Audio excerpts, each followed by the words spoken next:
सआदत सुनने और सुनाने के हवाले से अल्लाह ताला ने अता फरमाई है। रब ताला अपनी बारगाह में कबूल व मंजूर फरमाएगा। एक पारा अपने अंदर बहुत सारे मसाइल और तालीमात और अकायद अपने अंदर समेटे होता है, तो काफ़ी मुश्किल होता है किसी एक मसले को बाकियों को छोड़कर। तो लेकिन आज हम अगर गौर करें तो अल्लाह ताला ने इस बारे में नबी करीम सल्लल्लाहु अलैहि वसल्लम की फरमाबरदारी और आपकी बात के अथेंटिक और मुस्तनद और हरफ़े आखिर होने पर काफ़ी सारा जोर दिया है कि नबी करीम सल्लल्लाहु अलैहि वसल्लम की बात आपके लिए हरफ़े आखिर होनी चाहिए। ये कहा अल्लाह ताला ने बार बार।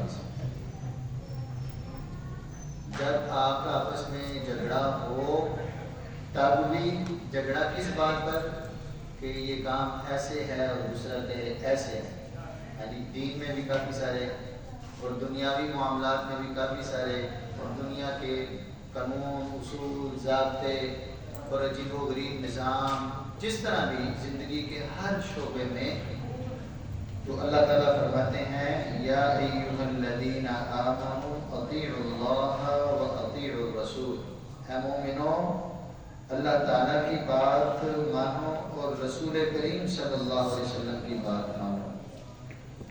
व उलिल अम्रि मिनकुम, और जो तुम्हारे ऊपर हुक्मरान मुकर्रर हों उनकी बातें मानो। हमारे यहाँ वैसे ना ये बहुत बड़ा मसला है। अल्लाह ताला ने उलुल अम्र की बात मानने का हुक्म दिया है और हमारे यहाँ हर वक्त कोशिश होती है अपनी जमात जो सियासी है उसकी जो है वो हिमायत की है और दूसरे का मजाक उड़ाया है। तो गीबत जो है ना, गीबत ये बहुत बड़ा गुनाह है। अल्लाह ताला हमें महफूज फरमाए। ये इंसानों को इंसान समझना चाहिए, ये सही बात है। हम कहते हो उसने ये कर दिया, टिकटॉक बना दिए, लतीफ़े बना दिए, मजाक उड़ा दिया, लोग हंस पड़े, क्या होगा भाई? आप उसके देनदार हो, आप उसके देनदार।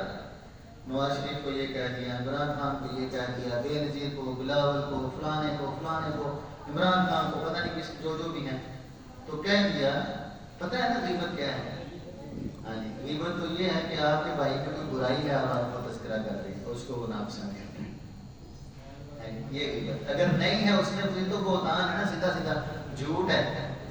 तो ये एक ऐसी बुराई है जिस पे हमारी तवज्जो करी, बचना चाहिए, बचना चाहिए कि भाई हमने हंस के मजाक उड़ा लिया, उसको पता भी नहीं है, अपनी नेकियां जाए करके फायदा।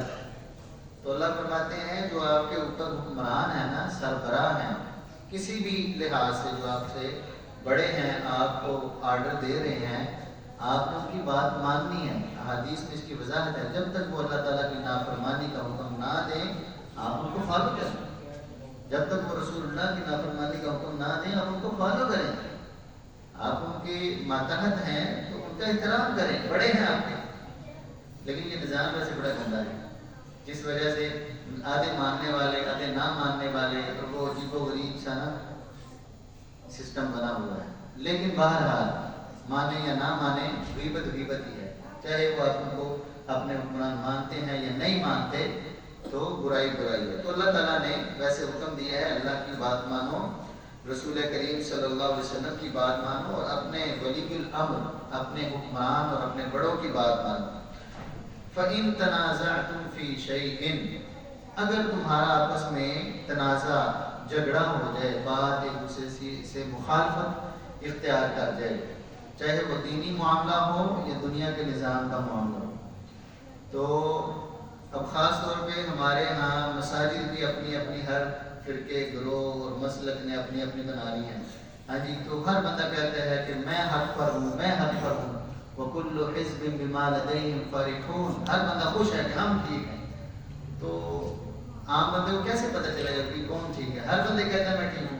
तो इधर अल्लाह ताला फरमाते हैं फरुद्दूहु इलल्लाहि वर रसूल, जब झगड़ा हो वो कहता है मैं ठीक हूँ, वो कहता है मैं ठीक हूँ, آپ نے دیکھنا ہے، دیکھو یار اس کی بات اللہ کے رسول صلی اللہ علیہ وسلم کے فرمان کے مطابق آ رہی ہے تو وہ ٹھیک ہے، وہ چاہے جتنا مرضی دوسرا شور میں چاہتا رہے، ٹھیک ہے. تو یہ ہے مسئلے کا حل جو اللہ تعالیٰ نے ہمیں بتایا ہے قرآن مجید میں. تو اگر کوئی اس کے مقابلہ کہے کہ ہاں ٹھیک ہے یہ حدیث شریف ٹھیک ہے، یہ قرآن مجید کی آیت شریف ٹھیک ہے، میں فلاں مسلک، تو ادھر اللہ تعالیٰ نے کوئی مسلک نہیں بیان کیا، کسی کا نام نہیں لیا، ہاں جی، کسی جماعت کا، کسی گروہ کا، کسی بندے کا نام نہیں لیا. فرمایا کہ یہ اگر مسئلہ ہو تو پھر میری بات کو دیکھو اور میرے رسول کی بات کو دیکھو، بس بات ہے. جو اس کو اپنانے والا ہے وہ درست راستے کا رہے گا.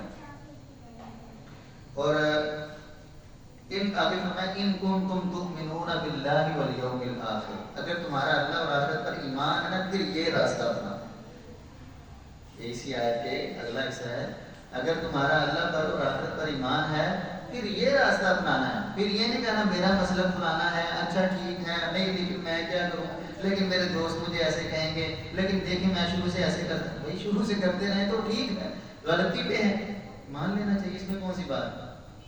اب اگر مجھے آج پتہ چل جائے کہ قرآن مجید کی فلانی آیت میں غلط پڑھتا ہوں تو میں کہ کون مساجد کی غلط پڑھتا رہا ہوں، اب میں کیا کروں، نہیں کہ اب صحیح کروں.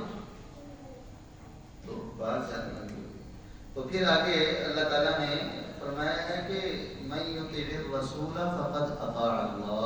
یہ ایک برکہ چھوڑ دی کہ جس نے رسول کی بات مانی نا تو وہ یہ مت سمجھے کہ میں ایک بشر اور رسول کی بات مان رہا ہوں، بلکہ وہ یہ سمجھے کہ وہ اللہ کی بات مان رہا ہے، کیونکہ اللہ تعالیٰ نے ہی رسول اللہ صلی اللہ علیہ وسلم کو اپنا رسول بنایا.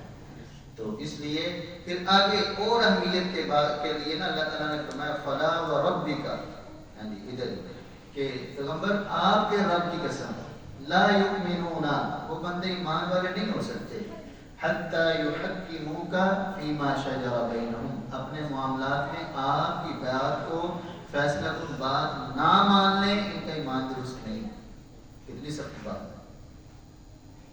اور لوگ بڑی ڈٹائی سے کہتے ہیں جو ہمارا مسئلہ کیسے ہے، تو یہ ہمیں سمجھنا چاہیے. اور پھر یہ تو مسلکوں کی باتیں ہیں نا، اپنی ذات اور ذاتی زندگی کے حوالے سے یار مجھے یہ اچھی نہیں لگتا دین کا مسئلہ، ہاں جی، یار مجھے یہ بات درست نہیں لگتی، یار یہ دین نے ایسے، ہاں میں کیسے زندگی گزاروں، میں کیسے ایسے کر رہا ہوں. اللہ تعالیٰ فرماتے ہیں وہ بندہ صحیح مومن نہیں ہو سکتا جب تک آپ کی بات کو اپنے لیے فیصلہ کن بات نہیں مانتے. ہم بڑے اپنے آپ کو عاشق رسول تو کہہ سکتے ہیں، ہاں جی، بڑا دعویٰ کر سکتے ہیں، بڑی محبت ہے، لیکن محبت جو ہے وہ آپ کے کردار اور آپ کی عملی پریکٹس سے بتائے گی کتنی محبت ہے کہ نہیں. ہاں آپ کا کردار بتائے گا. جس بچے کو کھیلنے کا جنون ہو وہ منہ سے نہ بھی کہے، اس کی حرکتیں ساری سمجھ آ جاتی ہیں کہ یہ کیا چاہتا ہے. تو جس کو رسول اللہ سے محبت ہو، آپ کے فرمان اور آپ کی تعلیم سے محبت ہو، منٹ میں سمجھ آ جائے گا کہ یہ اپلائی کرتا ہے یا ایسے یہاں معاشی کرتا ہے.